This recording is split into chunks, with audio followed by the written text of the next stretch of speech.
Assalamualaikum warahmatullahi wabarakatuh. My name is Chandra Siddiq and I would like to explain a journal. And the title of the journal is a review of project-based learning in higher education, students' outcomes and measures.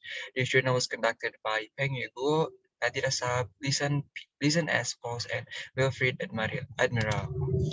So what is project-based learning?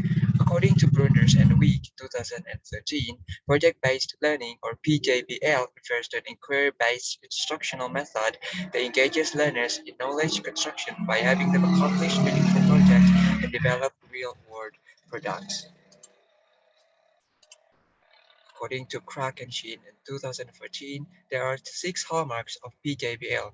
Number one is driving question, and the next is focus on learning goals. Number three, participation in educational activities, collaboration among students, the use of scaffolding technologies, and the creation of tangible artifacts. Among all of these features, the most crucial one is the creation of tangible artifacts for that the process requires learners to work together to find solutions to authentic problems in the process of knowledge integration, application, and construction. So, um,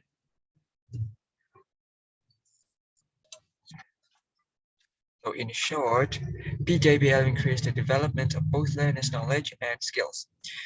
However, it is difficult to achieve such development for that the traditional model learning played a role, where the teacher as the transmitter of the knowledge and students are the receptor of the information. As a result, students having problems in engaging fully in educational practices. To minimize or even eliminate the problems, it is important to give the students the opportunity to participate in real problem solving and knowledge construction in authentic professional context using PJBL. That- The next is the purpose of the journal. The purpose of the journal is to contribute to a better understanding of PJBL implemented in higher education. This journal was conducted because 20% or 6 out of 30 studies reviewed were conducted in higher education. This reason related to previous proposed to contribute to a better understanding of PJBL in higher education. Next is research questions. The research question, there are two research questions in the journal. Number one is what student outcomes of PABL are evaluated in higher education? And number two, what instruments are adopted to measure students' outcomes? Method. So this research, the researchers used the Federated Search Survey service provided by Leiden University, which includes a variety of important educational and psychological sciences databases, including ABS Cohost, including Academic Search Premier, APA Psych Articles, APA Psych Info, ERIC, Psychology and Behavioral Sciences Collection, Elsevier or Science Direct, and Web of Science. The next method is used the next is used external sources such as Google Scholar, and the last is researchers use snowballing method. um,